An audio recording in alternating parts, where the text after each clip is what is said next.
विठ्ठल विठ्ठल विठ्ठल विठ्ठल विठ्ठल विठ्ठल विठ्ठल विठ्ठल विठ्ठल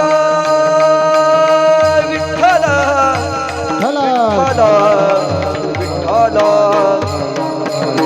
कुंडलिक वरदे हरी विठ्ठल श्री ज्ञानदेव सद्गुरु गंगागिरी महाराज सद्गुरु श्री नारायणगिरी महाराज पंढरीनाथ भगवान मौली ज्ञानेश्वर महाराज जगद्गुरु तुकाराम महाराज बजरंगबली हनुमान सियावर रामचंद्र भगवान छत्रपती श्री शिवाजी महाराज धर्मवीर संभाजी महाराज परम पूज्य लक्ष्मणगिरी महाराज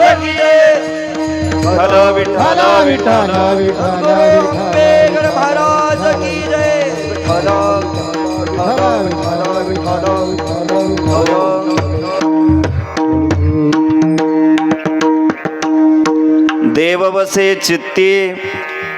देव बसे चित्ती त्यांची गडावी संगती ऐसे आवडते मना देवा पूर्वावी वासना हरिजना सवे भेटी न हो अंग संग तुटी ऐसे आवडते मना देवा पूर्वावी वासना तुका म्हणे जिने भले संत संगष्टने ऐसे आवडते मना देवा पूर्वावी वासना पांडुरंग करू प्रथम नमन पांडुरंग करू प्रथम नमन पांडुरंग करू प्रथम नमन पांडुरंग करू प्रथम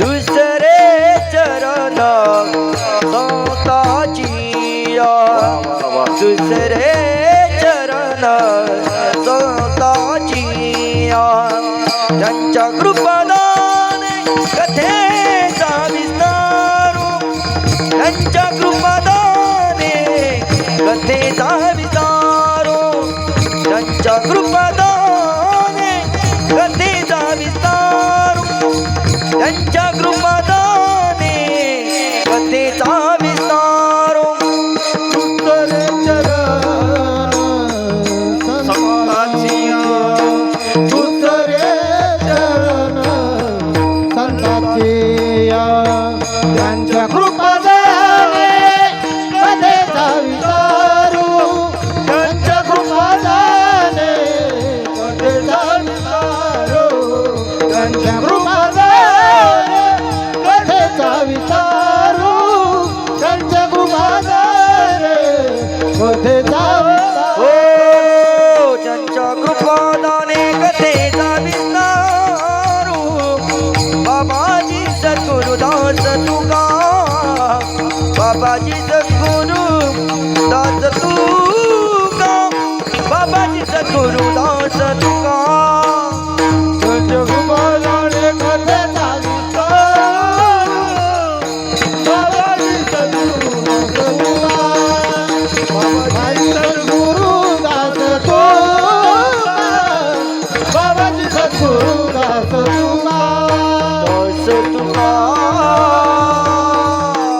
गंगामि शुद्धं निदपादस्पर्शं सर्ववेष्टितं चुंबितं पुण्यस्थानं सराले स्थितं तं समाधिस्थमूर्तिं नमामि गंगागिरिजयोगिराजं तपोज्ञानवैराग्यभक्तिस्वरूपं सदा अलङ्कृतं साधु संन्यासयोगं मुखे यस्य वेदान्तशास्त्रार्थनित्यं नमो नारायण गिरिजि परब्रह्मस्वरूपं महायोगपीठे तटे भीमरथ्यं वरं पुण्डरीकाय दातुन्मुनीन्द्रैः समागत्य तिष्ठं तमानन्दकन्दं परब्रह्मलिङ्गं भजे पाण्डुरङ्गं सर्वमङ्गलमाङ्गल्यं शिवे सर्वार्थसाधिके शरण्यत्र्यम्बके गौरी नारायणी नमोस्तुते विठ्ठल विठ्ठल विठ्ठल योगीराज सद्गुरु श्री गंगागिरीजी महाराज यांच्या अनंत कृपाशीर्वादाने ब्रह्मलीन सद्गुरू श्री नारायणगिरीजी महाराज यांच्याही अनंत कृपाशीर्वादाने परमश्रद्धेय गुरुवर्य महंत स्वामी रामगिरीजी महाराज यांच्या कुशल मार्गदर्शनाने प्रेरणेने आशीर्वादाने चालत असलेला हा अखंड हरिनाम सप्ताह सद्गुरू लक्ष्मणगिरीजी महाराज तसेच सद्गुरू आंबेगड महाराज यांच्या पुण्यतिथी उत्सवानिमित्त असणारा हा अखंड हरिनाम सप्ताह सप्ताहाचा आज 7वा दिवस आहे आणि मोठ्या भव्य दिव्य उत्साहामध्ये गेल्या 7 दिवसापासून एक उत्सव या ठिकाणी पार पडतो आहेत आणि उपांत्य दिवसाची कीर्तनरूपी सेवा समस्त ग्रामस्थ मातुल ठणकर यांच्या वतीने माझ्याकडे आलेली आहे. सेवेकरता घेतलेला अभंग हाच का घेतला याचं वेगळं सांगण्याचं काही कारण नाही, कारण पगाराच्या दिवशी काय करायचं असतं, आदल्या दिवशी मागायचं असतं, बरोबर आहे का नाही? आणि या जगाचा नियम आहेत, मागितल्याशिवाय मिळत नाही. विठ्ठल विठ्ठल विठ्ठल विठ्ठल विठ्ठल विठ्ठल. अभंग जगदवंदने जगद्गुरु तुकोबारायांचा आहेत, मागणीपर प्रकरणातला आहे. आपण ज्या वारकरी संप्रदायामध्ये ज्याचे अनुयायी आपण आहोत त्या संप्रदायामध्ये काही नियम आहेत. 7 दिवसाचा सप्ताह आम्ही करतो, मग 7 दिवसाचे 7 नियम त्या ठिकाणी घालून दिलेला आहे. जसं पहिल्या दिवशी हा नामपर अभंग होत असतो, नंतर संतपर असेल, उपदेशपर असेल आणि शेवटच्या दिवशी होतो त्या ठिकाणी मागणीपर अभंग आहे. या ठिकाणी जगद्गुरु तुकोबारायांनी भगवान परमात्म्याकडे मागणी केलेली आहे. कोणती मागणी केलेली आहे तर त्या ठिकाणी असणाऱ्या संतांच्या संगतीची मागणी केलेली आहे. विठ्ठल विठ्ठल विठ्ठल विठ्ठल विठ्ठल विठ्ठल विठ्ठल विठ्ठल विठ्ठल विठ्ठल. हो, कडक झाला जरा आवाज. देव वसे चित्ते त्यांची घडावी संगती. भगवान परमात्म्याकडे जगद्गुरु तुकोबार आहे, कधीही न मागणारे जगद्गुरु तुकोबार आहे. भगवान परमात्म्याकडे मागतायत ते काय मागतायत तर साधू संतांची संगती मागतायत. कोणत्या संतांची संगती मागतायत की ज्यांच्या चित्तामध्ये अखंड भगवान परमात्मा वास करतो, त्यांची घडावी संगती. असं का म्हणतायत कारण त्यांच्या अशा असणाऱ्या मनाची ती आवड आहेत, इच्छा आहेत, वासना आहेत आणि देवा ती तू पूर्ण कर. हे जे साधू संत मला भेटले, भेटल्यानंतर यांचा आणि माझा विरह कधी होऊ देऊ नको, कारण असं माझ्या मनाला आवडतं, अशा माझ्या मनाची वासना आहेत, इच्छा आहे. त्याचं कारण असं हे देवा, ते जगणं आहे, ते संतांच्या संगतीत जगणं आहे. तुका म्हणे जिने भले संत संगष्टने. विठ्ठल विठ्ठल विठ्ठल विठ्ठल. म्हणून असा असणारा मागणीपर अभंगाचा सरळ अर्थ आहे. सुंदर आयोजन नियोजन आहेत.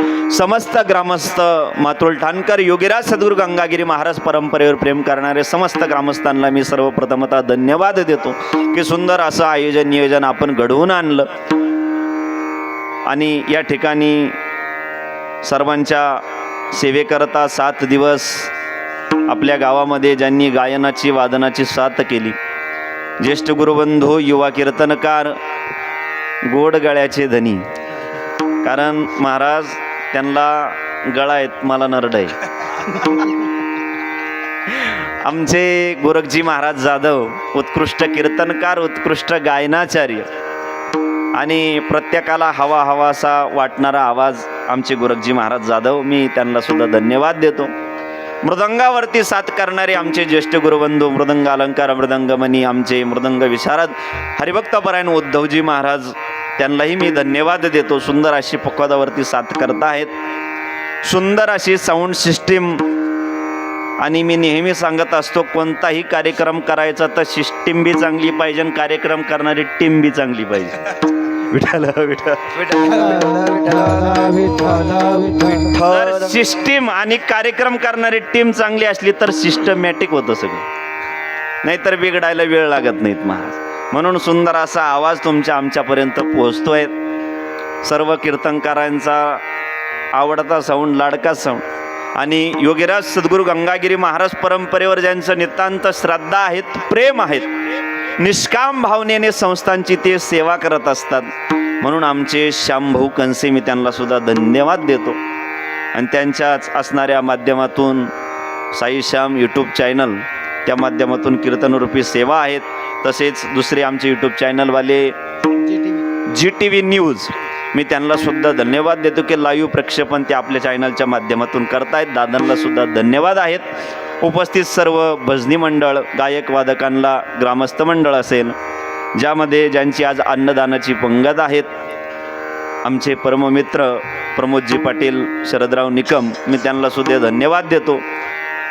गंगागिरी महाराज परंपरेवर प्रेम करणारे आमचे वसंत अण्णांना मी सुद्धा धन्यवाद देतो. परिचित अपरिचित महिला मंडळ, पुरुष मंडळ सर्वांना या ठिकाणी वंदन करून सेवेला सुरुवात करतो. विठ्ठल विठ्ठल विठ्ठल विठ्ठल विठ्ठल विठ्ठल. जगद्गुरु तुकोबाराय या ठिकाणी भगवान परमात्म्याकडे मागणी करताय. मग जगद्गुरु तुकोबाराय मागणी करताय तर आम्हाला मागता येत नाही का हो? कारण साधू संतांमध्ये आणि आमच्यामध्ये फार फरक आहे. साधू संतांनीच दाखवून दिलेल्या, सांगून दिलेल्या परंपराने आमच्या असणाऱ्या परंपरा ज्या जोपासतोय, साधू संतांनी सांगितल्याप्रमाणेच परमार्थ का करायचा? त्याचं कारण असं आहे, तेनेचे पण ते चालू जाता, न पडे गुंता कोटे काही. जर साधू संतांनी दाखवून दिलेल्या मार्गावरती जर आम्ही चालत गेलो तर आमच्या जीवनामध्ये अडचण येत नाही. म्हणून मागणी सुद्धा करायची तर ती साधू संतांच्या मुखातून मागणी करायची. कारण तुमचं आमचं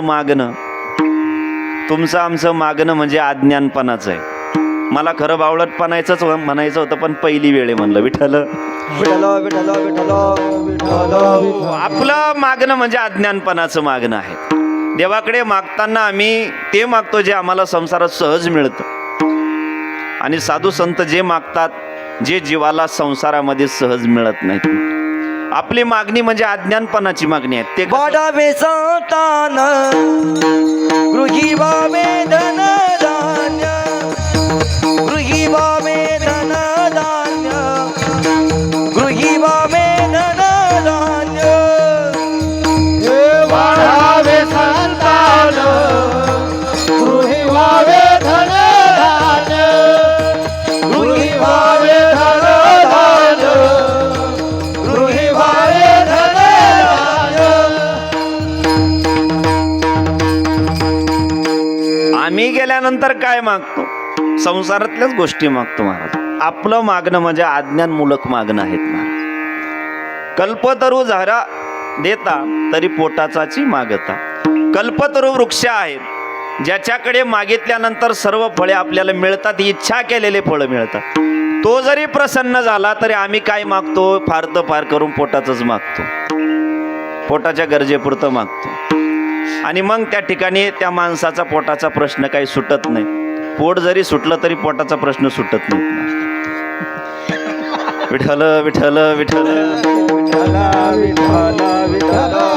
आपलं मागणं अज्ञानपणाचं आहे महाराज. काय झालं, एक मित्र जम्मू काश्मीरला फिरायला गेला.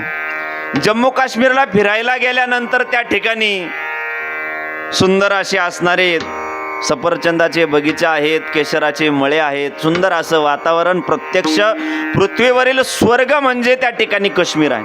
आणि तो मित्र फिरून आल्यानंतर घरी आला.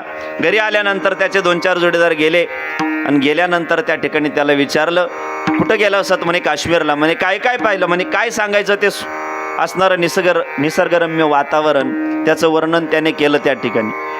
आणि मग साहजिकच आहे, कोणी कुठं जाऊन आलं का लोक सहज प्रश्न विचारतात, मग काय आणलं तिथून? तो म्हणे 3 किलो बटाटे 2 किलो वांगे. गेला कुठं होता? काश्मीरला. आणि आणलं काय? कोणता मेला मिळत नाही का?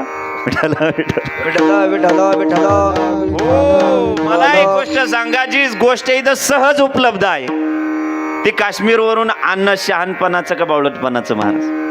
मग काश्मीर गेल्यानंतर काय आणलं पाहिजे? सुंदर असा गालिचा मिळतो, तो आणला पाहिजे. सुंदर अशा उलांच्या शॉल मिळतात, ते आणलं पाहिजे. काजू बदाम मिळतात, केशर मिळतं, ते आणलं पाहिजे. गांजा मिळतो, तो नाही आणला पाहिजे. पण सांगतो त्या ठिकाणी या ठिकाणी गोष्टी उपलब्ध होत नाहीत सहजासहज, ते तिथून आणण्यामध्ये शहाणपण आहेत. म्हणून जीवाचं जे मागणं आहे ते अज्ञानपणाचं आहे. मग या ठिकाणी जगद्गुरु तुकोबाराय सुद्धा मागतायत, पण या ठिकाणी एक विशिष्ट प्रकारची मागणी आहे. कारण साधू संतांची मागणी देवाकडे गेल्यानंतर तर वास्तविक पाहता मागण्याची रीत साधू संतांची नाही आहे आणि मागितलं तरी ते परमार्थ रूपीच त्या ठिकाणी मागणी करत असतात. हेची दान देगा देवा तुझा विसर न व्हावा. भगवान परमात्म्याला मागितलं तर हेच दान मागतात की त्या भगवान परमात्म्याचा असणारा विसर आमच्या जीवनामध्ये कधीही होऊ नये. किंवा हेची देवा पै मागत, त्या ठिकाणी देवाकडे मागत असताना चरण सेवा अखंडित त्या भगवान परमात्मे चरण सेवाच ते मागत आहेत. म्हणून साधू संतांचं जे मागणं आहे ते योग्य आहे. विठ्ठल विठ्ठल विठ्ठल विठ्ठल विठ्ठल विठ्ठल. या ठिकाणी जगद्गुरु तुकोबराय भगवान परमात्म्याकडे मागत असताना संगती मागतायत महाराज. वास्तविक तसं पाहायला गेलं तर हा संगती शब्दाचा विचार करण्यासारखा आहे. कारण याच असणाऱ्या संगतीमुळे माणसाचा उद्धारही होतं आणि पतनही होतं. पतन उद्धार संघाचा महिमा. मग जर त्या ठिकाणी संघाने माणसाच्या जीवनामध्ये पतन होतं, उद्धार होतो. किंवा संघे बाध्यते ही लोका, संघाने माणसाच्या जीवनामध्ये जर दुःख येत असेल. एकदा शुकाचार्य जंगलामध्ये निघून गेल्यानंतर त्यांच्या वडिलांना म्हणजे व्यासांना असा प्रश्न पडला होता की आता एवढी मोठी ग्रंथसंपदा मी लिहून ठेवली, पण याला वारसदार कोण असेल म्हणून. मग त्यांना नारदांनी प्रश्न विचारला. त्यांना प्रश्नाचं उत्तर मिळालं की याला वारसदार योग्य कोण असेल तर तुमचे सुपुत्र आहेत ते म्हणजे शुकाचार्य. पण शुकाचार्य तर जन्मताच ज्याने तेजियाला संसार, जन्म झाल्याबरोबर ज्याने संसाराचा त्याग केला, आता त्याला पुन्हा वारसा करता कसं आणायचं. म्हणून त्या असणाऱ्या व्यासांनी काय केलं, आपल्या शिष्यांना 4 श्लोक शिकवले आणि शिकवल्यानंतर त्या ठिकाणी भगवान परमात्म्याचं वर्णन ऐकल्यानंतर अजून भगवान परमात्म्याचं वर्णन ऐकण्याची जिज्ञासा झाली आणि त्यांना विचारलं मला अजून एक कुठं ऐकायला मिळेल. सांगितलं तुमच्या वडिलांकडं. ते पुन्हा आले, म्हणले मला तुमच्याकडून भागवत ऐकण्याची इच्छा आहे. व्यासांनी सांगितलं कोणताही पारमार्थिक कार्य करत असताना जीवनामध्ये गुरु आवश्यक आहे आणि जोपर्यंत गुरु प्राप्त होत नाही तोपर्यंत आलेलं ज्ञान काही उपयोगाचं नाही. मग म्हणे गुरु कोण करायचं. सांगितलं राजा जनकाला. आता शुकाचार्य म्हणजे जन्म झाल्याबरोबर संसाराचा त्याग केलेला आणि राजा जनक म्हणजे राजा, अनेक पत्न्या त्या राजाला. म्हणजे एका संन्यासाने संसारिकाला गुरु करायचं. पण वडिलांची आज्ञा आहेत. शुकाचार्य जनकपुरीमध्ये गेले आणि गेल्यानंतर त्या ठिकाणी द्वारपालांना सूचना केली, जा राजा जनकाला निरोप द्या मी शुकाचार्य आलोयत म्हणून. सैनिक गेले. कोणीतरी त्या ठिकाणी एक साधक आलेला आहेत, अंगावरती फक्त लोंगोटी धारण केलेली आहेत आणि मी शुकाचार्य आलोय म्हणून सांगतोय. मधून आवाज आला, संगम तत्वा सुखी भव, संग टाकून द्या आणि सुखी व्हा.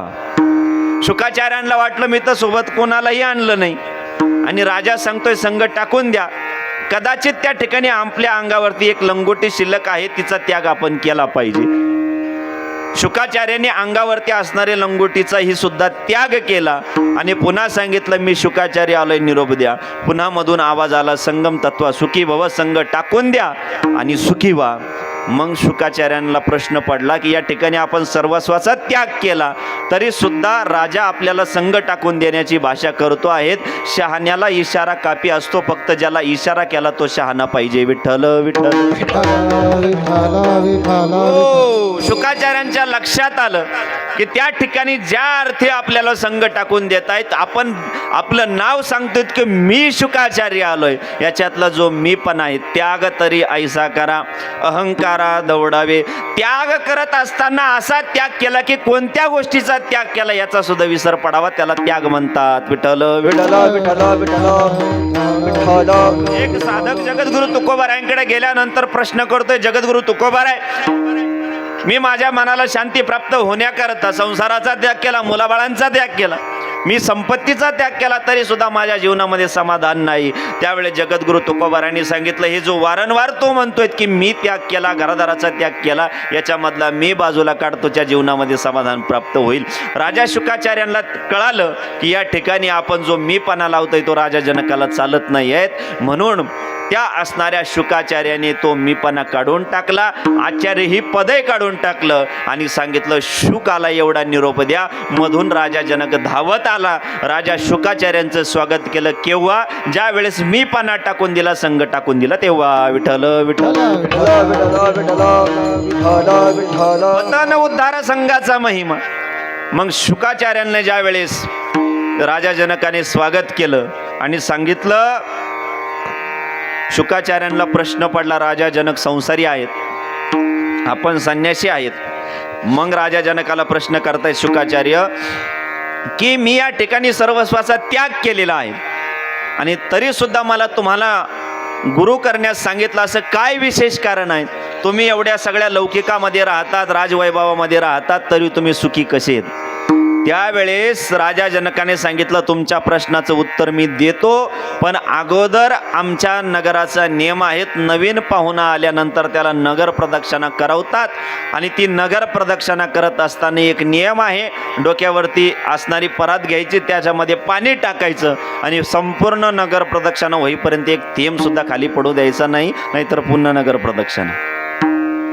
संपूर्ण नगर प्रदक्षिणा झाली. राजा जनकाने प्रश्न विचारला, आमची जनकपुरी कशी वाटली? म्हणे पाहिलीच नाही तर सांगू कशी?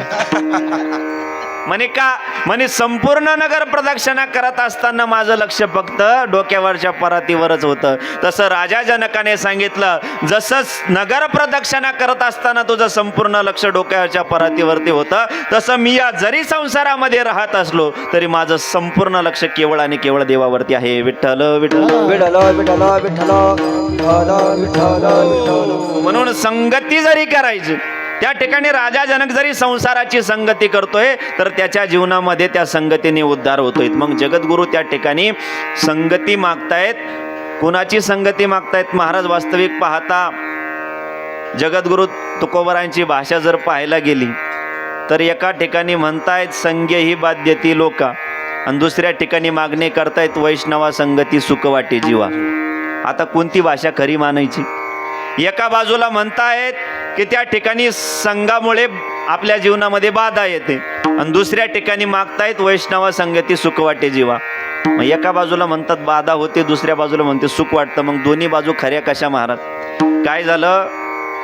श्रीरामपूरवरून एसटी बस निघाली. बस निघाल्यानंतर बस फुल होती. त्याचं कारण असं होतं, त्याच्यामध्ये बरेच अर्धे तिकीट होते. काही अर्धे तिकीट होते, काही बिना तिकीट होते. काहींची तिकीट निघायची वेळ झाली तरी बिना तिकीट फिरत होते. विठ्ठल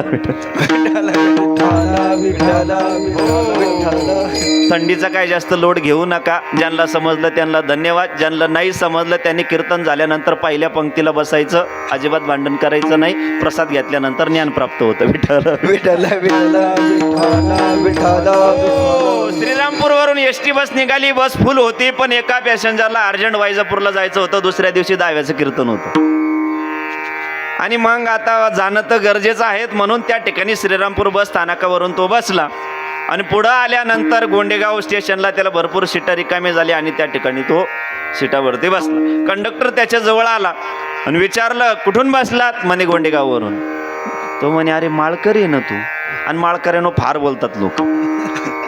माळकरीण खोटं बोलतो. म्हणे अहो काय झालं? म्हणे मी माझ्या डोळ्याने पाहिलं, तू श्रीरामपूरच्या बस स्थानकमध्ये एसटी बसमध्ये आला. म्हणे बसलात कुठून? म्हणे गोंडेगावमधून. तुम्ही कंडक्टर सारखे कन्फ्यूज तर नाही झाले ना? मला खरं सांगा, तो एसटी बसमध्ये कुठून त्या ठिकाणी गेला? श्रीरामपूरमध्ये. बसायला जागा कुठं भेटली त्याला? कंडक्टरनं काय विचारलं होतं? कुठून बसला? जसा त्या प्रवाशाच्या दोन्हीही बाजू खऱ्या, तशा आमच्या साधू संतांच्या सुद्धा दोन्ही बाजू खऱ्या. विठ्ठल विठ्ठल विठ्ठल विठ्ठल विठ्ठल. म्हणून संगती करत असताना सुद्धा शहाण्याची संगती करावी. येड्याची संगती केली ती फजिती होती महाराज. 3 मित्र त्यांनी विचार केला, आता आपण म्हणे घरच्याच्या जेवर किती देवर बसून खायचं, काहीतरी आपण कामधंदा केला पाहिजे. दुसरा म्हणे कामधंदा करायला जायचं, पण गेल्या गेल्या काय आपल्या बापाने पगार ठेवला कंपनीमध्ये. म्हणे मग घरच्याकडून 5-5 हजार घेऊन जाऊ. कुठं चालले? कमवायला. पैसे कुठून चालवले? घरून. ठीक आहे. 5-5 हजार तिन्ही मित्रांनी घेतले आणि त्या रात्री प्रवास करत असताना जंगलाचा प्रवास होता पुढं बाकीचे मित्र म्हटले आता सकाळनंतर प्रवास सुरू करू आणि आता आपण आडोशाला जाऊन झोपू, कारण आपल्याकडे पैसे आहेत म्हणले. दुसरा म्हणले हे बघा अडचणीत जाऊन झोपू नका, तुकाराम म्हणले नका जाऊ आडराणी. त्याने प्रमाणाचा वापर कुठं केला. बाकीचे म्हणले अरे असे एवढे पैसे घेऊन रस्त्यात झोपायचं का. तो म्हणला तुम्हाला जिकडं झोपायचं तिकडं झोपा. दोघं जाऊन साईडला झोपले झाडाच्या आडाला आणि रस्त्यात झोपला. आणि रात्री दिंडी आली महाराज 12 वाजता. रात्री 12 वाजता कोणाची दिंडी येते. रात्री 3च लोक फिरतात, एक भूत, दुसरे चोर, तिसरे सांगू का महाराज लोक. विठ्ठल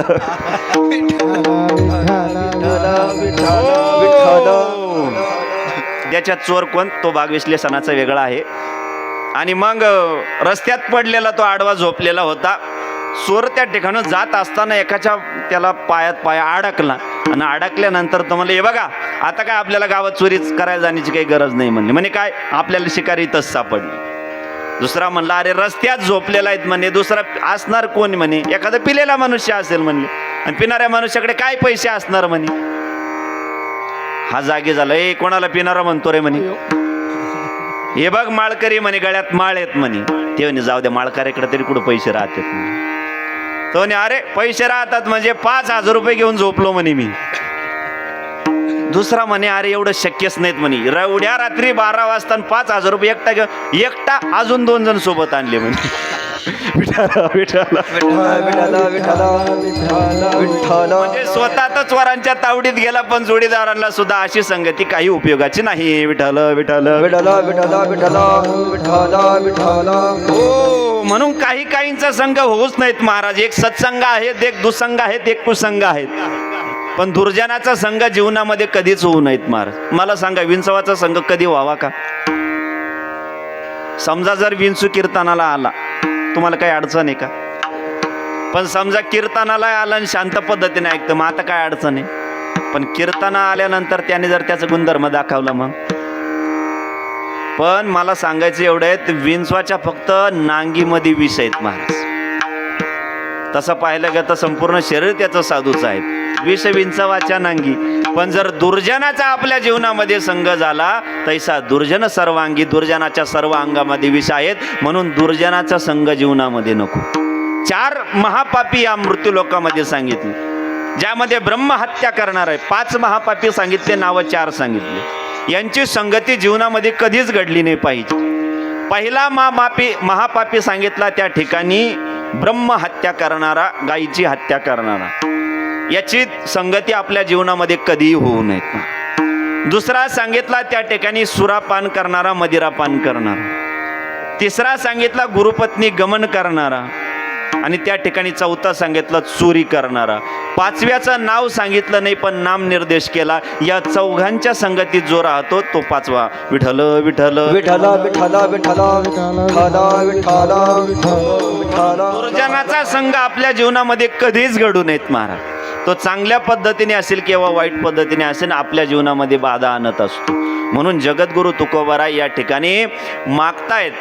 त्यांचं मागणं कसं आहे, कारण जगद्गुरु तुकोबारायांना माहिती आहे की या जीवनामध्ये सगळं काही मिळतं. तात मिले पुनी मात मिले, सुत भ्रात मिले, युवती सुखदाही, राज मिले गज बाज मिले, सब साज मिले, मन वंचित पाही, लोक मिले सुर लोक मिले, विधी लोक मिले, वैकुंठ ही जाई, कहत निपट निरंजन दास, संत समागम दुर्लभ भाई. बहु अवघड आहे संत भेटी, बहु अवघड आहे संत भेटी, बहु अवघड आहे संत भेटी, बहु अवघड आहे संत भेटी, बहु अवघड आहे संत भेटी, बहु अवघड आहे संत भेटी, बहु अवघड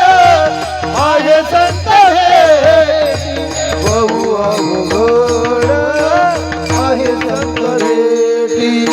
परी जग जेठी करुणा केली, परी जग जेठी करुणा केली, परी जग जेठी करुणा केली परी जग जेठी करुणा केली ऐसे बल्म माझ दावी नारायणा ऐसे बल्म माझ दावी नारायणा ऐसे बल्म माझ दावी नारायणा ऐसे बल्म माझ दावी नारायणा हर्षवर माझा दावी नारायणा ऐसे बल्म माझ दावी नारायणा ऐसे बल्म माझ दावी नारायणा ऐसे बल्म माझ दावी नारायणा या संसारामध्ये सर्व काही मिळतं. सुभाषितकार वर्णन करतात, तात मिले पुनि मात मिले. आई मिळेल, वडील मिळेल या जन्मात नाही, पुढच्या जन्मात. सुत भ्रात मिले, भाऊ मिळेल, मित्र मिळेल, युवती सुखदाई, पत्नी मिळेल. अवघड आहे पण मिळेल. विठ्ठल विठ्ठल विठ्ठल विठ्ठल विठ्ठल युवती सुखदाई. राज मिले, गजबाज मिले, राज्य मिळेल, हत्ती घोडे मिळतील. लोक मिले, सुर लोक मिळेल. या लोकाचं राज्य भेटेल, परलोकाचं राज्य मिळेल. त्या ठिकाणी 100 यज्ञ केल्यानंतर इंद्रप्रथ सुद्धा प्राप्त होईल महाराज. आणि मनाने इच्छा जर केली तर वैकुंठ सुद्धा प्राप्त होईल. पण या जीवनामध्ये संत संगती लाभणं अवघड आहेत. बहु अवघड आहे संत भेटी. विठ्ठल विठ्ठल विठ्ठल विठ्ठल विठ्ठल विठ्ठल विठ्ठल विठ्ठल विठ्ठल संत भेट या जीवनामध्ये कठीण आहेत. त्याकरता देवाकडे जगद्गुरु तुकोबाराय मागणी करतात अभंगाच्या प्रथम चरणामध्ये. देव वंशाची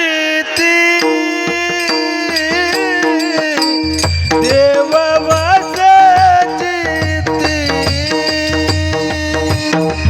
देव वंशाची देव वंशाची देव वंशाची देव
ऐसे चित्ती त्यांची घडावी संगती.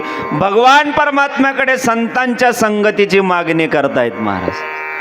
कारण देवाच्याकडे मागायचं आहे, मागण्याकरता सुद्धा माणसाकडे अक्कल पाहिजे महाराज. देणारा जरी समर्थ आहे पण घेणाऱ्याला सुद्धा अक्कल पाहिजे की आपण काय मागितलं पाहिजे.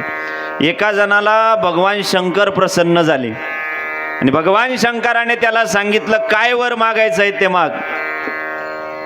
तो भगवान शंकराला म्हणू लागला आता मला काही एवढ्या घाईघाईत सुचत नाहीत म्हणे, उद्या विचार करून सांगू का.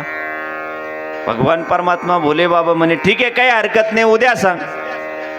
घरी गेला. घरी गेल्यानंतर त्या ठिकाणी आपल्या वडिलांना म्हणू लागला बाबा मला आज भगवान शंकर प्रसन्न झालेत, मी काय मागू.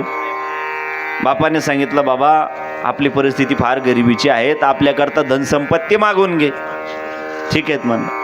आईकडे गेला. अगं आई ऐकलं का, मला भगवान शंकर प्रसन्न झाले म्हणे मग ते मला वरदान देणार आहेत, काय मागू. म्हणे मला डोळ्यानं दिसत नाही, माझ्याकरता डोळे मागून घे. ठीक आहे. पत्नीकडे गेला. म्हणे मला भगवान शंकर प्रसन्न झाले. म्हणे मग काय करायचं, त्याचं लोणचं घालायचं का. म्हणे मग अरे तसं नाहीत म्हणे, भगवान शंकर प्रसन्न झाले ते मला वरदान देणार आहेत, मग काय मागू. म्हणे 10 वर्ष लग्नाला झाले, मूलबाळने आपल्याकरता मुलगा मागून घ्या.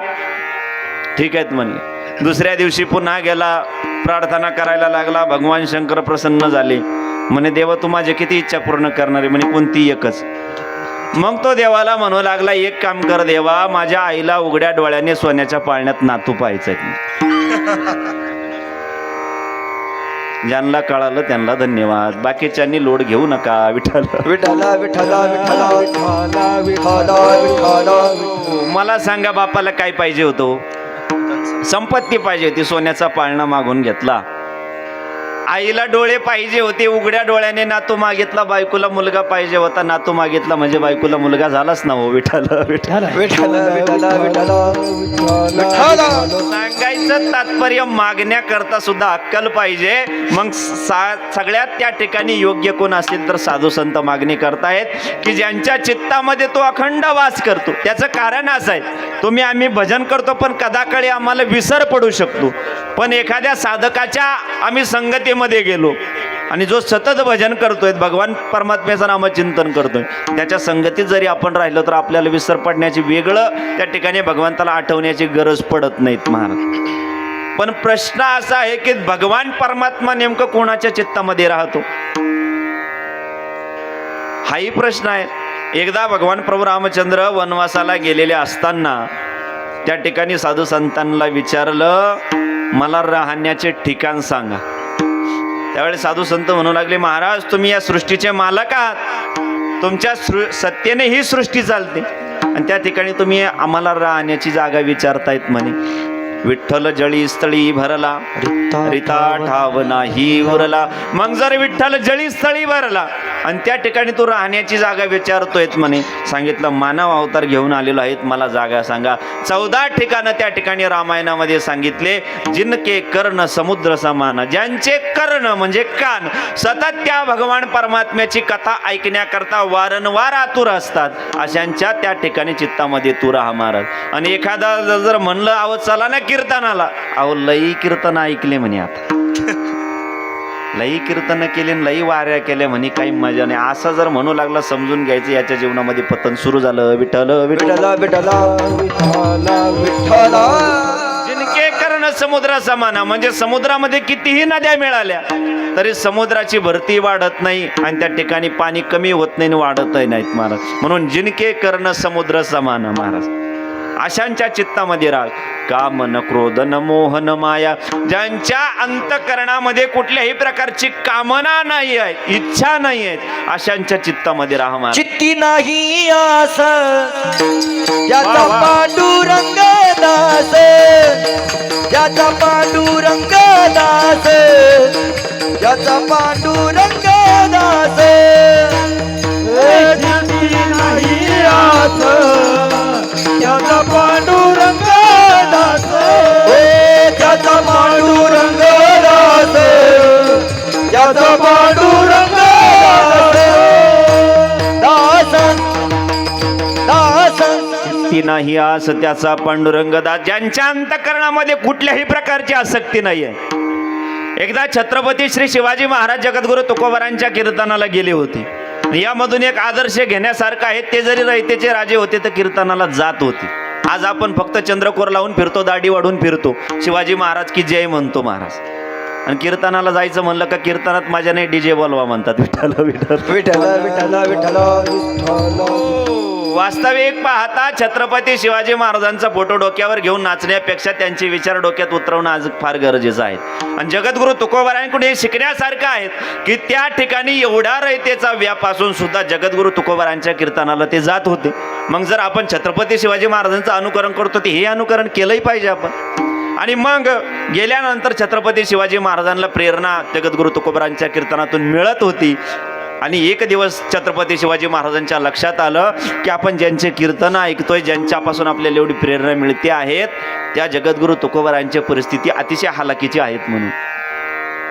मग त्यांनी काय केलं, अनेक सैनिकांची निवड केली. त्यामध्ये एकाला निवडलं आणि सांगितलं हे असणारं जी सोन्याची परात आहे 30 किलो सोनं यामध्ये आहेत, एवढं सोनं जगद्गुरु तुकोबारांना नेऊन द्या म्हणजे त्यांचा संसार सुखी होईल महाराज. मग त्या असणाऱ्या सैनिकाला पाठवत असताना सांगितलं कुणाला द्यायचं आहे म्हणे श्रीमंत श्री जगद्गुरु तुकोबारा यांना. सैनिक विचार करतोय श्रीमंत आणि त्यांना सोनं द्यायचं, हे कसं गणित जुळायचं म्हणून. आता आपण परीक्षा पाहिली पाहिजेत म्हणून. मग तो सैनिक डोक्यावरती परात घेतली, गावात गेला. गावात काही मंडळी बसलीच होती. त्यांना प्रश्न विचारला, श्रीमंत श्री जगद्गुरु तुकोबारायांचं घर कुठं? श्रीमंत पदवी लावल्याबरोबर त्यांच्या पोटात दुखायला लागलं महाराज. ते म्हणले अरे श्रीमंत आणि तुकाराम शक्यच नाही. म्हणले अरे तो तिकडं कोपीमध्ये राहतो. याच्या मनात पुन्हा प्रश्न आला, आपले राजे श्रीमंत म्हणतायत आणि हा तुकाराम तर झोपडीमध्ये राहतो, आता काय करायचं? आता तर परीक्षा घेतलीच पाहिजे म्हणे. जगद्गुरु तुकोबाराय रोज काकडा करत होते महाराज. फक्त कार्तिक महिन्यात नव्हते करत, ते रोज काकडा करायचे. मग त्याने विचार केला आता आपण महाराजांची परीक्षा घेऊ.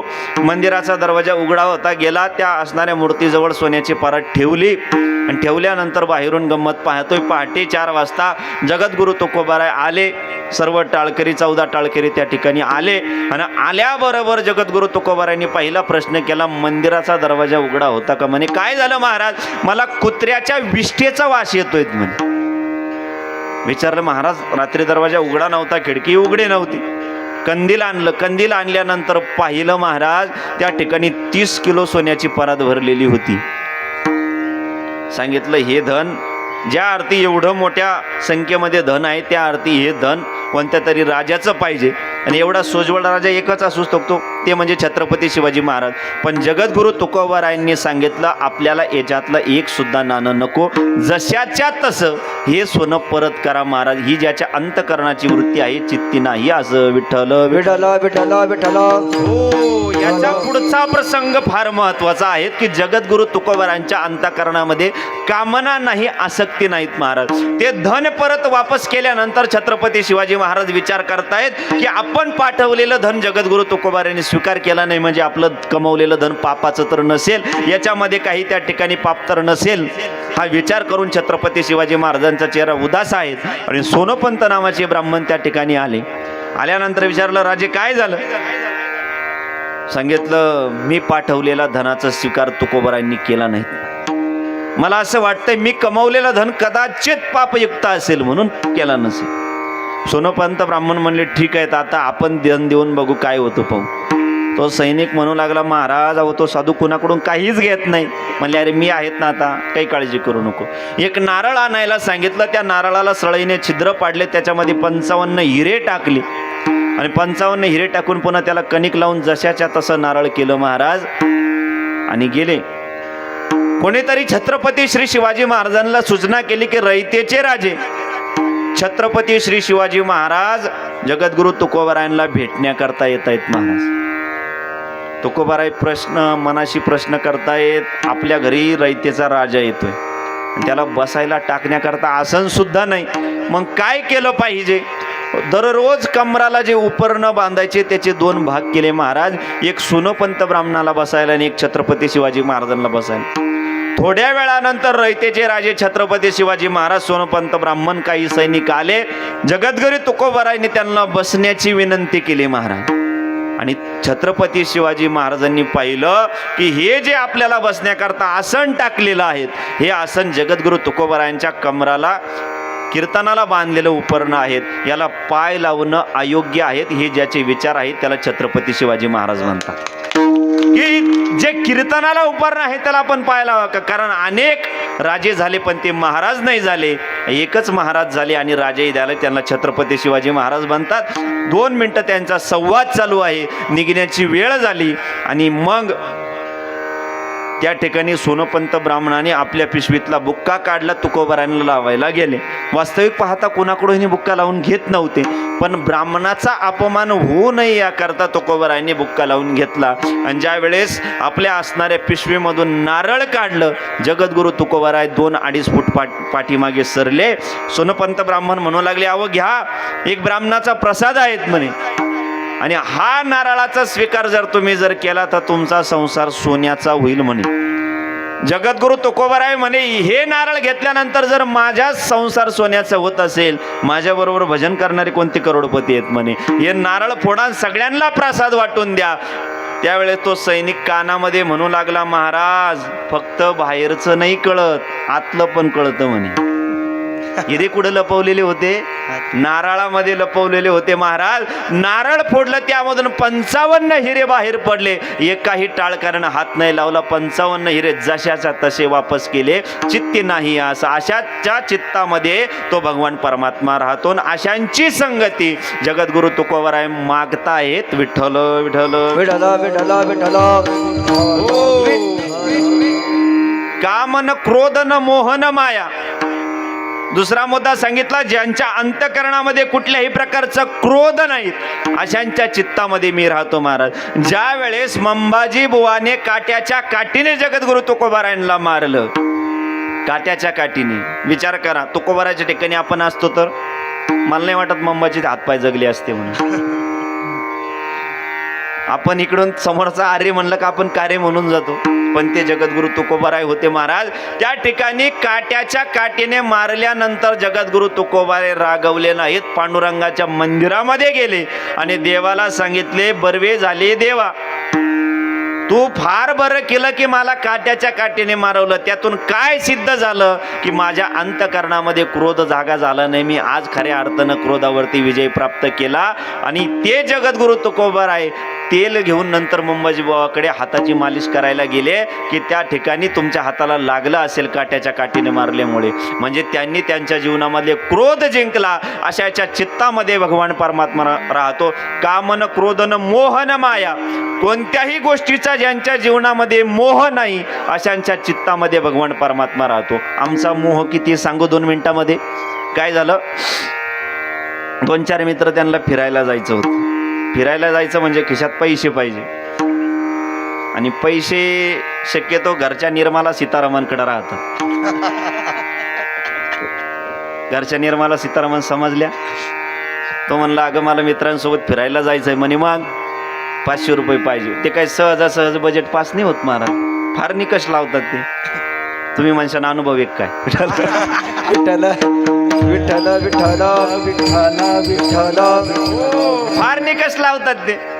इकडून तिकडून बजेट पास केलं, 500 रुपये दिले. तो ले बघा मित्रांनो, आज आपल्याला फिरायला जायचं, तुम्हाला सगळ्यांना नाश्ता माझ्याकडून आज. ठीक आहे, काय हरकत नाहीत म्हणे. पण रस्त्याने जात असताना त्याला अचानक ऊन लागलं म्हणून रुमाल बांधावा वाटला, आणि रुमाल खिशातून काढताना त्या ठिकाणी 500 रुपयाची नोट रस्त्यानेच पडून गेली महाराज. बिल द्यायला गेला, पाहतो तर खिशात नोट नाही. माणसाला माहिती वरच्या खिशात ठेवली तरी खालचे कसे उलटे करून पाहतो महाराज. बरं, 500ची नोट हरवल्यावर किती आपल्याला आनंद वाटतो, आनंद वाटतो. तुम्ही जागी ना सर्व. महाराज 500ची नोट हरवली तर माणसाला एवढं दुःख होतं, जाताना बंडलचे बंडल सोडून जायचे आहेत, कधी आपल्याला देव भेटायचा हो. म्हणून ज्यांच्या अंतकरणामध्ये मोह नाही, अशांच्या चित्तामध्ये भगवान परमात्मा राहतो. कामन क्रोधन मोहन माया. ज्यांच्या जीवनामध्ये कुठल्याही प्रकारची माया त्यांना संभवत नाही, अशांची संगती दे, अशी माझी इच्छा आहे. तो वासना आहे देवा, तू पूर्ण कर. अभंगाचं 2 चरण. ऐसे आवड ते म्हणा, ऐसे आवड ते म्हणा,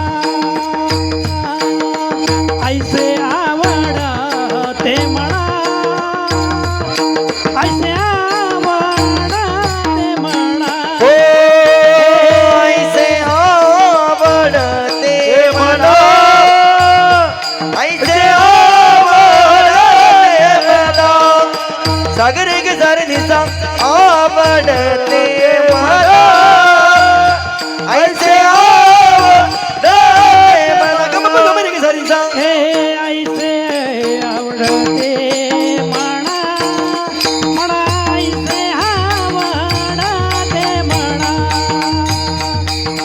ऐसे आवडते म्हणा ऐसे आवडते म्हणा ऐसे आवडते म्हणा ऐसे आवडते म्हणा पप्पा मगाने सानी सांग ऐसे आवडते म्हणा हो ऐसे आवडते हे देव पुरवी वासना देव पुरवी वासना वासना वासना ऐसे आवडते म्हणा ऐसे आवडते म्हणा ऐसे आवडते म्हणा ऐसे आवडते म्हणा हे देवा पूर्वावी वासना देवा पूर्वावी वासना वासना वासना ऐसे आवडते म्हणा ऐसे आवडते म्हणा गम रे गे सारी सांग ऐसे आवडते म्हणा ऐसे आवडते म्हणा आवडते म्हणा रखुमाई डोबाई रखुमाई डोबार खुमाई डोबाई टाळी वाजवा रखुमाई सर्वांनी रखुमाई विठोबा रखुमाई जय जय विठोबा रखुमाई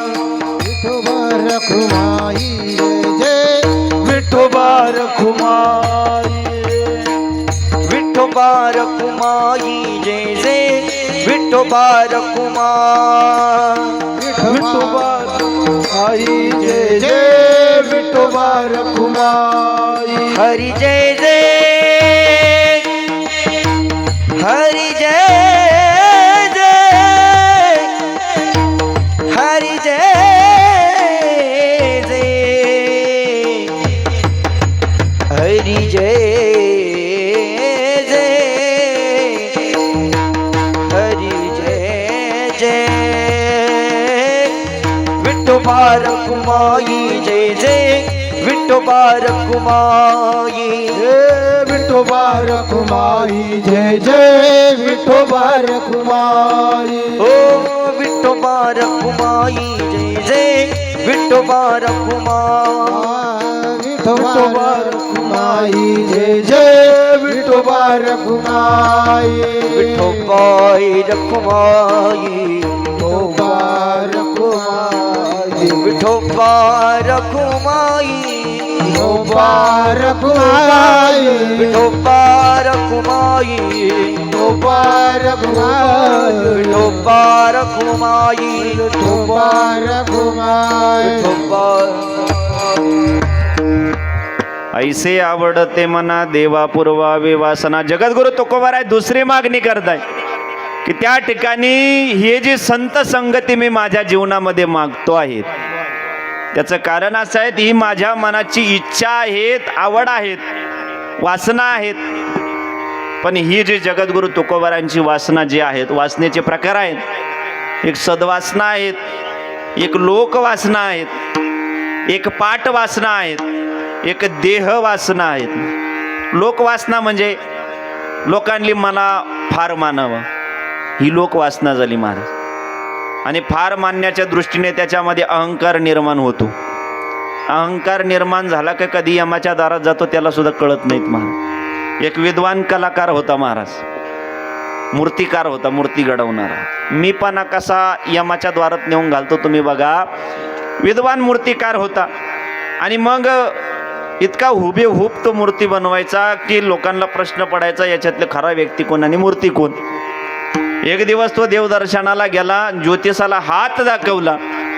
ज्योतिषाने सांगितलं आजपासून 10व्या दिवशी तुझा मृत्यू होणार आहे. त्याला वाटलं एवढा विद्वान कलाकार मी, आज कुठंतरी माझं नाव निघतंय, मला यम न्यायला येणार म्हटले. आपण यमाला त्या ठिकाणी चुकवायचं म्हटले. त्या यमाला त्या ठिकाणी फसवण्याच्या दृष्टीने 10 दिवसामध्ये त्याने स्वतः सारखे 9 हुबेहूब पुतळे बनवले. आणि 10व्या दिवशी 12 वाजता यम नेण्याकरता येणार होता महाराज. आणि तो बरोबर 12 वाजता त्या 9ही मूर्त्यांच्या मध्ये जाऊन उभा राहिला. ज्या वेळेस कोणाचा मीपणा कधी जागा होईल सांगता येत नाहीत महाराज. ज्या वेळेस यम नेण्याकरता आला, यमाला सुद्धा प्रश्न पडला यामधली मूर्ती कोणती आणि खरा व्यक्ती कोणता. एवढा विद्वान कलाकार तो होता. यमाने एक युक्ती केली, कारण यमाला माहिती होतं माणसामध्ये आजकाल मीपणा भरपूर आहेत म्हणून. यमराज म्हणे मूर्त्या तर खास बनवल्या म्हणे, पण याच्यात एक चूक घडली म्हणे. याला वाटलं आजपर्यंत आपल्या मूर्तीत चूक काढणार अजून जन्माला आला नाही. यम म्हणतो चूक झाली. काय चूक झाली? यमराज म्हणे हीच चूक झाली. विठ्ठल विठ्ठल विठ्ठल विठ्ठल विठ्ठल विठ्ठल विठ्ठल विठ्ठल विठ्ठल. जर तो बोलला नसता तर यमाच्या ताब्यात गेला असता का हो. म्हणून कोणाचा मीपणा ही आहेत लोकवासना, देहवासना. माझ्यासारखा सौंदर्यवान कोणीच पाहिजे नाही. जसे मायकल जॅक्सनला 150 वर्ष जगण्याची इच्छा झाली, ती देहवासना. पाठवासना, माझं फार पाठांतर व्हावा ही पाठवासना आहे. पण जगद्गुरु तुकोबारायांची जी वासना आहे ती सद्वासना आहे, संत संगतीची वासना आहेत. आणि जगद्गुरु तुकोबाराय सांगतात की एकदा की त्या मला साधू संतांची संगती झाली आणि झाल्यानंतर त्यांचा माझ्या जीवनामध्ये कधी विवेक घडू देऊ नको. अभंगाच्या तृतीय चरण.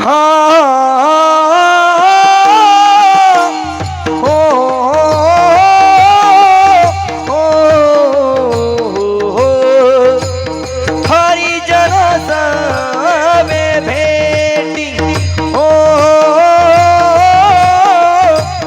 हरिजन सवे भेटी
हरिजनासवे भेटी न हो अंग संग तुटी. त्याचं कारण असं आहे, या हरिजनासोबत म्हणजे या संतांच्या सोबत संगतीत जरी राहिलं, त्यांचा स्पर्श चुकून जरी झाला तरी त्यांचं जीवनाचं कल्याण होतं. वाईटाचा संग चांगल्या पद्धतीने जरी झाला तरी जीवनाचा नाश होतो महाराज. काय झालं, एक जण बऱ्याच दिवसाने आपल्या मावशीला भेटायला गेला.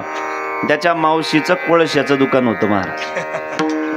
आणि कोळसा ती मावशी मोजून देत होती, हातानं मोजून देत होती महाराज. काही कोळसे जास्त भरले म्हणून तिने हाताने काढून ठेवल्यानंतर तो तिकडून आला. बऱ्याच दिवसानंतर आपल्या बहिणीचा मुलगा पाहिला आणि त्याने बऱ्याच दिवसानंतर मावशीची गाठ घेतली होती. मावशीने तराजू काटा सोडून दिला आणि त्याच्याकडे पळत पळत गेली आणि मायेने आपला हात फिरवला. अरे किती दिवसानं आला बाळ्या. त्याचा चेहरा पॉन्ड्स पावडर लावल्यासारखा झाला असेल ना. कोळशाचा संग प्रेमाना झाला तरी तोंड काळ झालं. विठ्ठल विठ्ठल विठ्ठल. आणि सज्जनाचा संग वाईट पद्धतीने जरी झाला तरी जीवनाचं कल्याण होतं. सांगतो तुम्हाला, तोच व्यक्ती काही दिवसानंतर बाजारामध्ये गेला अत्तर खरेदी करण्याकरता. हे कोणतं, हे दाखवा ते दाखवा, हे दाखवा ते दाखवा. एक अत्तर पसंत पडलं, लावलं. तो म्हणले किती आहेत, म्हणे 100 मिली, 200 मिली, 500 मिली, 1000 मिली, 1 लिटर देऊन टाका म्हणे. हाताला लावल्यामुळं हात तेलकट झाले. महाराज 1 लिटरची बॉटल घेतली, हातातून सटकली तशी फुटली, अशीच फुटली. विठ्ठल विठ्ठल विठ्ठल.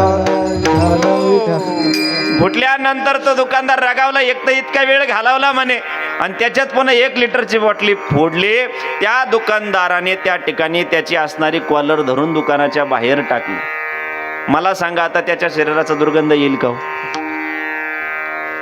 चांगल्याचा स्पर्श वाईट पद्धतीने जरी झाला तरी जीवनात सुगंध देऊन देतो. म्हणून हरिजना सवे भेटी नवो अंग संग तुटी. आणि शेवटी जगद्गुरु तुकोबाराय सांगतायत, ते जगणं आहे देवा, ते संतांच्या संगतीमध्ये आहेत अभंगाचं शेवटचं चरण.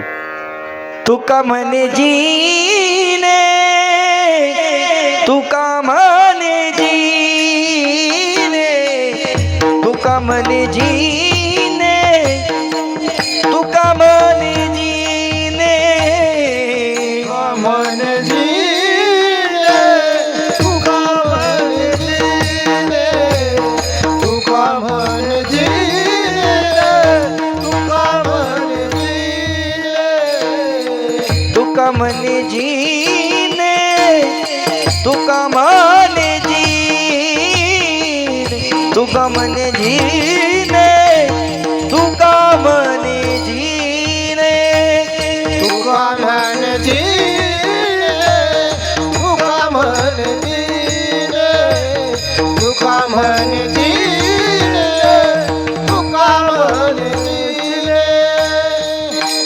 भले संत संगाष्टाने, भले संत संगाष्टाने, भले संत संगाष्टाने, भले संत संगाष्टाने, ऐसे आव दाते माना, ऐसे आव दाते माना. हे संत संगने,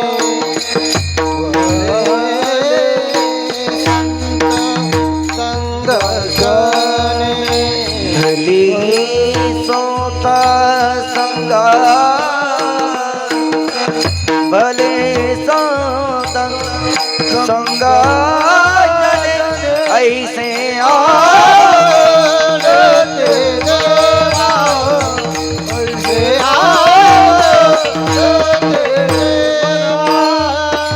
देवा पुरीवा विवासना, देवा देवा देवा देवा देवा देवा देवा.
वासना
देवा पुरवी वासना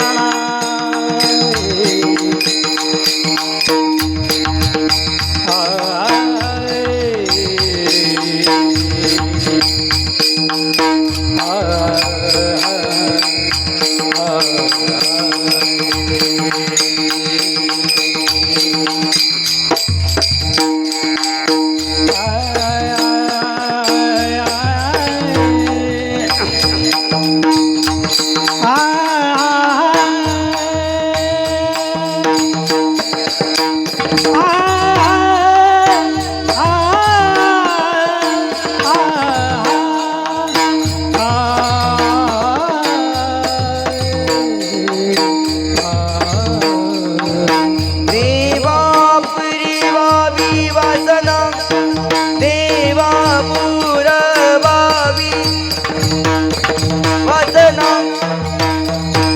सानी दादा सानी दादा सानी दादा सादा नीनी दादा पापा मामा गगरे सादा नीनी दादा पापा मामा गगरे सादा नीनी दादा पापा मामा गगरे गमदानी दा गमदानी दा गमदानी दा गमदानी दा गमदानी दा गमदानी दा गमदानी दा देवा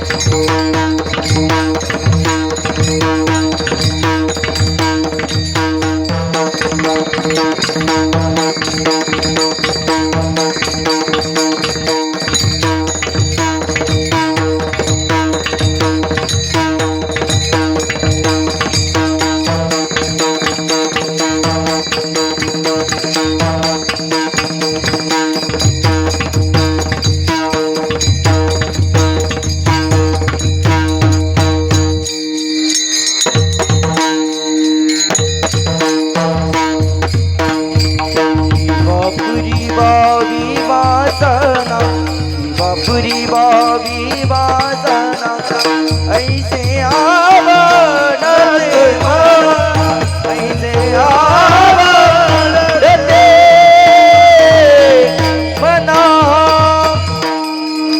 तुका म्हणे जिने भले संत संगष्टने जगद्गुरु तुकोबाराय सांगतायत तुमचं आमचं जगणं आहेत तुमचा आमचा परमार्थ आहेत तो अवगुणांनी भरलेला परमार्थ आहे पण तो करून काही उपयोग नाही. मग परमार्थ करायचा असेल तुम्हाला जर जगायचं असेल आणि चांगल्या पद्धतीने जगायचं असेल तर तुम्हाला संतांच्या संगतीत येऊनच आपलं जीवन व्यतीत करावं लागेल महाराज. कारण जोपर्यंत आपण परमार्थ करतोय आमचं परमार्थ करणं म्हणजे कसं आहे आमचा परमार्थ आम्हाला करायचा आहे. भगवान परमात्म्याचे गुणानुवाद गायचे आहेत पण सोबत अवगुण ठेवायचे आहेत महाराज. म्हणजे थोडक्यात सांगायचं ठरलं तर भजन गायन करायचं भजन संपल्यावर गाय चप मागायची. भजन देवाचे गुण गायले गाय चप मागितली म्हणजे काय झालं. गायच्या पूर्ण आठवलं गोरख महाराज एक भागवत कथाकार होते त्यांना गायछापचं व्यसन होतं. बरं ते असं तसं व्यसन नव्हतं. जर कथा सुरू व्हायच्या आज जर विडा टाकला मंत्र पुष्पांजली होईपर्यंत थुकत नव्हतं. आता हे खाणाऱ्यालाच माहिती जावे त्याच्या वंशात तेव्हा कळी. का तो कसा ठेवीत असेल 3 तास म्हणून. व्यसन करण्याचा त्याचा वैयक्तिक भाग आहे. पण तो कथा करताना तंबाखू खायचा. कथा चालू होती, त्याच्या तोंडातून थुंका उडायचा. पुढे भागवतासारखा ग्रंथ. लोक त्याला बोलू लागले. एक जण गेला म्हणे, महाराज हे योग्य नाही, तंबाखू खा, व्यसन करा, ज्याच्या त्याच्या जीवनातला वैयक्तिक प्रश्न आहेत म्हणे, पण कथा करताना तंबाखू खाऊ नये म्हणे. काय झालं? अहो तुम्ही कथा करता बोलता तोंडातून थुंका उडतो ना. अरे म्हणे मग तुम्हाला काय भागवत कळलं आणि काय महाराज कळालं म्हणे. काय झालं? अरे ज्या वेळेस मी कथा सांगतो माझ्या तोंडातून थुंका उडताना दिसतो. अरे तो थुंका नाही उडत, मी कथा सांगताना गंगा वाहते, गंगा तोंडातून माझ्या. दुसऱ्या दिवशी घरी गेला तो. घरी गेला, एक डब्बा काढला. डब्यात होतं त्याच्या आज्याच्या हस्ती. बारीक कुठल्या पावडर केली त्याची तयार. पुढे दबा आणखीन दुसऱ्या दिवशी कथेला समोर येऊन बसला. कथेची आरती झाल्याबरोबर स्टेजवर गेला. स्टेजवर गेल्यावर म्हणे, महाराज हा करा म्हणे. का बरं? म्हणे पावडर आणली. म्हणे अरे तोंडाला लावायची राहते ती. तो म्हणे नाही, पण मला तुमच्या तोंडातच टाकायची. म्हणे काय झालं? काय नाहीत म्हणे, मी गेल्या 7 दिवसापासून तुमची कथा ऐकतोय. काल तुम्ही योगायोगाने बोललात की मी कथा सांगत असताना माझ्या तोंडातून थुंका उडत नाही, गंगा वाहते. सहज माझ्या लक्षात आलं, माझ्या आज्याने जाताना सांगितलं होतं मी गेल्यानंतर माझ्या हस्ती गंगामध्ये वा. पण 13 वर्षापासून घरातलं कोणीच हरिद्वारला गेलं नाही. योगायोगाने बाबा तू गावात आला म्हणून. तुमच्या तोंडातून गंगा वाहते म्हणून ही पावडर तुमच्या म्हणजे आम्हाला भगवान परमात्म्याचे गुण गायचे, पण अवगुण सोबत ठेवायचा कसा भगवान परमात्मा प्रसन्न होईल. महाराज काय झालं, वरून राजहंसाचा तवा चाललेला होता. शेवटचा दृष्टांत सांगून सेवा आवरते घेऊ, कारण आपल्याकडे वेळ कमी आहे आणि हे वाक्य फार महत्त्वाचं आहे. वेळ कमी आहे. हे वाक्य कीर्तनात वापरलं तर चालतं. हेच वाक्य आपल्याला डॉक्टरांनी वापरू नये. जर डॉक्टर तुम्हाला म्हणला आपल्याकडे वेळ कमी, काय होईल हो? डॉक्टर असं म्हणू नये, याकरता कीर्तनात या. विठ्ठल राजहंसांचा तवा चाललेला होता. खाली कावळे पाहिले आणि कावळे शेण खात होते महाराज. कारण कावळ्यांना कळत नाही काय खावा म्हणून. आणि खरंच कावळ्यांना कळत नाही काय खावा. ते एकादश पाहत नाही, सोमवार पाहत नाही. कावळेच ना शेवटी, त्यांना काय कळणार आहे सोमवार आणि एकादश. आणि मग राजहंसांना वाटलं एवढं चांगलं जीवन देवाने दिलं आणि शेण खातायत म्हणे. गेले खाली उतरले, म्हणले अहो एवढं चांगलं शरीर देवाने दिलं आणि तुम्ही खुशाल शेण खातायत म्हणे. म्हणे मग काय झालं, आमचं रोजचं खाणं आहेत ते. म्हणे काय खाल्लं पाहिजे? अहो आमच्या मानस सरोवरामध्ये तुम्हाला मोती दाखवतो म्हणे, मोती खायला देतो म्हणे, कधीतरी या आमच्याकडे तुमचा पाहुणचार करतो म्हणे. ते म्हणले येऊ म्हणले, पण अगोदर आमची मिटिंग घ्यावं लागेल. संध्याकाळ झाली, कावळ्यांची मिटिंग बसली. शक्यतो कावळ्यांची मिटिंग संध्याकाळीच बसते. माझे विनोद थोडे 4G आहेत. बऱ्याच जणांना टावर खालीच रेंज राहत नाही. विठ्ठल कावळ्यांची मिटिंग बसली संध्याकाळी. सगळे म्हणले हे बघा उद्या आपल्याला राजहंसाकडे मोती खायला जायचं आहे. एक कावळा उठला. शक्यतो मिटिंग बसली का कावळा उठतो. तर काय गरज आहे बा, आता गावाची परिस्थिती नाहीये, सप्ताह केलाच पाहिजे का? कावळ्याचा विषय चालला मीटिंग मध्ये, उद्या जायचंय म्हणे आपल्याला, तुम्ही दुसरीकडे नका जाऊ. आणि मग कावळा म्हणे हे बघा उद्या जायचं आपल्याला, तिथं जाऊन जर मोत्याने आपलं पोट नाही भरलं मग एक काम करा, डबे सोबत घ्या. शेणाच्या गोळ्या केल्या नव्हत्या त्यांनी तयार. चोचीमध्ये शेणाच्या गोळ्या घेतल्या आणि गेले मानसरोवरावर. तोपर्यंत राजहंसांनी मोती काढून ठेवले, सगळ्यांसमोर टाकले. हे मोती खायचे पण तोंडी शेण लावायचे. यांचे चेहरे पडलेले. त्यांना वाटलं एवढं भारी खायला दिलं तरी चेहरे पडलेले. राजहंसांनी चांगलं निरीक्षण केलं. म्हणले अरे हे खाताना चुकीचे खात आहेत म्हणे. त्यांना विचारलं अरे तुमचे चेहरे प्रसन्न नाहीत. काही नाही आमच्यासारखी चव लागते म्हणे. ते म्हणे एक काम करा, तुम्हाला जर खऱ्या मोत्याचा आस्वाद घ्यायचा असेल, पहिल्या शेणाच्या गोळ्या तुम्हाला टाकावा लागेल, मग तुम्हाला मोत्याचा आस्वाद भेटल.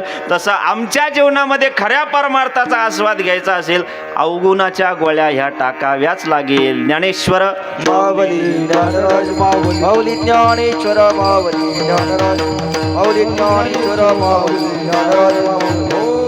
म्हणून तुका म्हणे जिने भले संत संकष्टने, संतांच्या संगतीत जायचं कारणच ते आहे की आमचं जीवन हे अवगुणाने भरलेलं आहे, पण संतांच्या संगतीत गेल्यानंतर अखंड जया तुझी प्रीती, त्यांना सतत भगवान परमात्म्याचं मनन चिंतन घडत असतं. म्हणून संतांची संगती जगद्गुरु तुकोबाराय भगवान परमात्म्याकडे मागता आहेत. असं सुंदर असं आयोजन नियोजन समस्त ग्रामस्थ मातुल ठाणकर यांनी केलं. सुंदर अशी त्या ठिकाणी व्यवस्था केली, सुंदर अशी साऊंड सिस्टीम आहेत, सुंदर असं पंक्तीचं नियोजन आयोजन या ठिकाणी झालेलं आहे. म्हणून समस्त ग्रामस्थांकरता एकदा जोरदार टाळी वाजवा. कारण या ठिकाणी ज्ञानदान महत्त्वाचं आहे, अन्नदानही महत्त्वाचं आहे. आणि विशेष करून उल्लेख मी या ठिकाणी करेल की समस्त तरुण मंडळ या कार्यक्रमामध्ये सहभागी आहेत महाराज. कारण हा परमार्थ जो आहे, तरणा भाग्यवंत नटे हरी कीर्तनात, तरुण पोरांचं खरं भाग्य असेल तर ते कीर्तनामध्ये आहेत महाराज. महाराज लोक सगळे कामं कधी करता बघा बरं तुम्ही. शिक्षण तरुणपणामध्ये, नोकरी तरुणपणामध्ये, बरोबर आहे, पैसा कमवायचा तरुणपणामध्ये, लग्न आता होत नाही तो भाग वेगळा आहे. पण ज्यांना वाटतं तरुणपणात लग्न व्हावं त्यांनी परमार्थात या. लोक कमीत कमी म्हणतील सप्त्याच्या पंक्ती वाढतो, नाही तर बाकीचे सांगतील बाक्याच्या वरातीला नाचायला जातो म्हणून. असं नको व्हायला. कारण या ठिकाणी तरुणांनी येणं गरजेचं आहे महाराज. तरुणांचा हा परमार्थ आहे. आणि जर त्यांना योग्य वयामध्ये योग्य वळण जर नाही लागलं तर पुढं चालून आपल्याला मौतीला डीजे आणल्याशिवाय पर्याय नाही. म्हणून बहुसंख्येने तरुण मंडळ या ठिकाणी उपस्थित आहेत. नाही तर गावगावची परिस्थिती अशी झाली महाराज, अण्णा गावगावचे तरुण संध्याकाळी धरून आणावं लागतं. मग ती धरून कधी जायचे बरं. म्हणून या ठिकाणी त्यांनी परमार्थात येणं गरजेचं आहे. समस्त तरुण मंडळाला मी या ठिकाणी धन्यवाद देतो. सुंदर अशी व्यवस्था त्या ठिकाणी करतायत. वाढण्याचं काम असेल, प्रसादाचं काम असेल, सर्व व्यवस्था ते बघतायत. सर्वांना मी या ठिकाणी पुनश्च धन्यवाद देतो. सर्व गायक वादक यूट्यूब चॅनलवाले सर्वांना योगीराज सद्गुरू गंगागिरी महाराज परंपरेवर प्रेम करणारे महिला मंडळ, पुरुष मंडळ सर्वांना देऊ. काही सूचना आहेत? उद्या या ठिकाणी आपल्या गावामध्ये आपल्या सप्ताहाची सांगता आहेत. काल्याचं कीर्तन परमपूजनीय वंदनीय स्वामी विश्वनाथ गिरीजी महाराज थोर वागलगाव आश्रम यांच्या काल्याच्या कीर्तनाने सांगता होणार आहेत. साधू संत येते घरा तुझी दिवाळी दसरा या न्यायाप्रमाणे सर्वांनी आपल्या गावामध्ये एक साधू येणार आहेत, या दृष्टीने सर्वांनी आपल्या घरासमोर सडा समर्जन रांगोळी टाकाव्यात, गुड्या उभाराव्या. आणि साधू संत आपल्या गावामध्ये येत असताना त्यांचं भव्य दिव्य स्वागतही आपण केलं पाहिजे. आणि तसं केल्यानंतर गावाचं पुण्य या ठिकाणी अधिक पटीने वाढत असतं. म्हणून परमपूजनीय वंदनीय स्वामीजी आपल्या गावामध्ये उद्या येणार आहेत. त्यांच्याच काल्याच्या कीर्तनानं सांगता होणार ही सर्वांनी नोंद घ्यावी. झालेली सेवा गुरुवर्य महंत स्वामी रामगिरी महाराजांच्या चरणावरती ठेवून सेवेला पूर्ण विराम. विठ्ठल जय जय विठ्ठल. जय विठ्ठल जय विठ्ठल. बोली दिले कुरी विठी बापडे उत्तरे.